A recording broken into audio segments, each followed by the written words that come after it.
Hi guys, welcome back to fashion creator series part 7. അപ്പോൾ guys ഇന്ന് പറയാൻ പോണത് കണ്ടന്റ് സ്റ്റാർട്ട് ചെയ്യണവർ ചിലർക്ക് ചെയ്യണ കുറച്ച് മിസ്റ്റേക്സ് ആണ് ഞാൻ പറയാൻ പോണത്.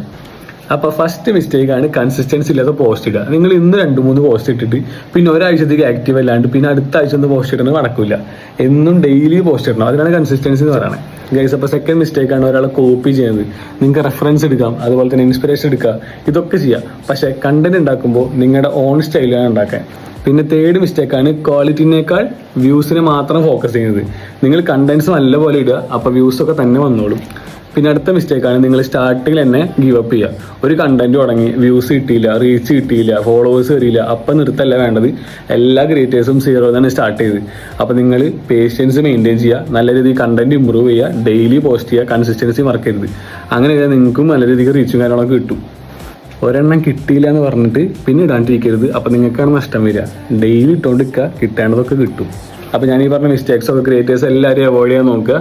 അടുത്ത പാട്ടിൽ നമ്മൾ പറയാൻ പോണത് ഫോളോവേഴ്സിനെ എൻഗേജ് ചെയ്യാനുള്ള കുറച്ച് ടിപ്സാണ്. അത് നമുക്ക് എന്താ ഡീറ്റെയിൽ ആയിട്ട് നോക്കാം. അപ്പോൾ ഇന്ന് ഇത്രേ ഉള്ളൂ. അപ്പോൾ ശരി.